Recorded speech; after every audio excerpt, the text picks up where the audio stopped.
दोस्तों, देश में चुनावी त्योहार शुरू हो चुका है। कई हिस्सों में मतदाता अपना मत डाल चुके हैं और कई हिस्सों में अभी अपना मत डालेंगे। वोट करने के दौरान एक सवाल जो अक्सर मतदाता के मन में उठता है वह यह है कि आखिर उसका वोट कितना सुरक्षित रहेगा और कोई दूसरा उसके नाम से फर्जी वोट तो नहीं डालेगा। इस शंका की पुष्टि के लिए चुनाव अधिकारी वोटर की उंगली पर वोट देने के साथ ही नीले रंग की स्याही लगा देते हैं। इस नीले रंग की स्याही को भारतीय चुनाव में शामिल करने का श्रेय देश के पहले मुख्य चुनाव आयुक्त सुकुमार सेन को जाता है। उंगली पर लगी यह स्याही ही इस बात का प्रतीक होती है कि किसी व्यक्ति ने अपना वोट किया है या नहीं। लोग स्याही लगी अपनी उंगली की तस्वीरें फेसबुक, ट्विटर और इंस्टाग्राम पर पोस्ट करते हैं। इस बीच कुछ लोग ऐसे भी हैं जिनके मन में यह सवाल उठ रहा होगा कि क्या है इस स्याही का इतिहास, कहां से आया इस स्याही को बनाने का आइडिया, यह स्याही कैसे और कहां बनती है, क्या इस नीली स्याही को मिटाया जा सकता है, क्या कोई और देश भी करता है इस स्याही का इस्तेमाल और कितने देर में मिटती है यह स्याही। तो इन सभी सवालों के जवाब जानने के लिए बने रहे वीडियो के लास्ट तक। और अभी तक आपने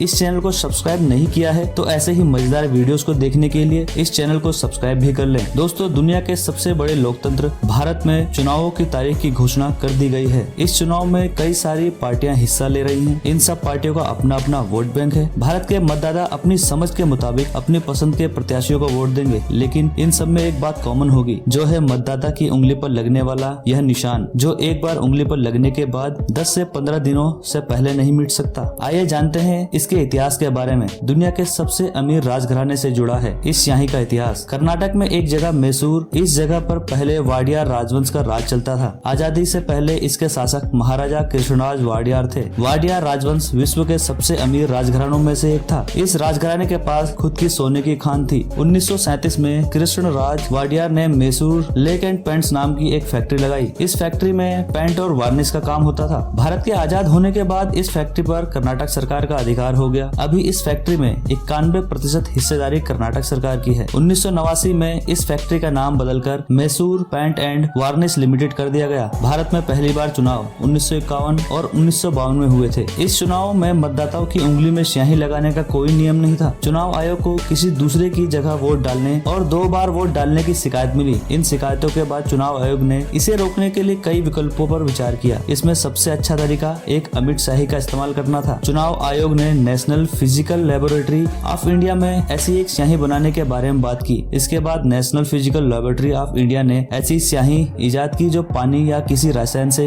भी नहीं मिट सकती थी। National Physical Laboratory of India ने Mysore paint and Varnish Company को इस स्याही को बनाने का ऑर्डर दिया। साल 1962 में हुए चुनाव में पहली बार इस स्याही का इस्तेमाल किया गया और तब से अब तक यह स्याही हर चुनाव में इस्तेमाल की जाती है। Mysore paint and varnish limited ने कभी भी इस स्याही को बनाने के तरीके को सार्वजनिक नहीं किया। इसका कारण यह बताया गया कि अगर इस गुप्त फॉर्मूले को सार्वजनिक किया गया तो लोग इसको मिटाने का तरीका खोज लेंगे और इसका उद्देश्य ही खत्म हो जाएगा। जानकारों के मुताबिक इस स्याही में सिल्वर नाइट्रेट मिला होता है, जो इस स्याही को फोटोसेंसिटिव नेचर का बनाता है। इससे धूप के संपर्क में आते ही यह और ज्यादा पक्की हो जाती है। जब यह स्याही नाखून पर लगाई जाती है तो पूरे भूरे रंग की होती है, लेकिन लगाने के बाद गहरे बैंगनी रंग में बदल जाती है। सोशल मीडिया पर एक अफवाह चली थी कि इस स्याही को बनाने में सुअर की चर्बी का इस्तेमाल किया जाता है, लेकिन इन अफवाहों को बकवास करार दिया गया। यह स्याही अलग अलग रसायनों का इस्तेमाल कर बनाई जाती है। भारत के साथ साथ 28 देश इस स्याही का इस्तेमाल करते हैं। Mysore paint and varnish limited के मुताबिक 28 देशों को इस स्याही की आपूर्ति की जाती है। इनमें अफगानिस्तान, तुर्की, दक्षिण Africa, Nigeria, Nepal, Ghana, Papua New Guinea, Burkina Faso, Burundi, Canada, Togo, Sierra Leone, Malaysia, Maldives और कंबोडिया शामिल हैं। भारत इस स्याही का सबसे बड़ा उपभोक्ता है। भारत में उंगली पर एक लकड़ी से यह स्याही लगाई जाती है, वही कंबोडिया और मालदीव में उंगली को ही स्याही में डुबोया जाता है। अफगानिस्तान में पेन से, तुर्की में नोजल से, बुर्किना फासो और बुरुंडी में ब्रश से यह स्याही लगाई जाती है। चुनावी स्याही को बनाने के लिए सिल्वर नाइट्रेट केमिकल का इस्तेमाल किया जाता है, जिसे कम से कम 72 घंटे तक त्वचा से नहीं मिटाया जा सकता। सिल्वर नाइट्रेट केमिकल को इसलिए इस्तेमाल किया जाता है क्योंकि यह पानी के संपर्क में आने के बाद काले रंग का हो जाता है और मिटता नहीं है। जब चुनाव अधिकारी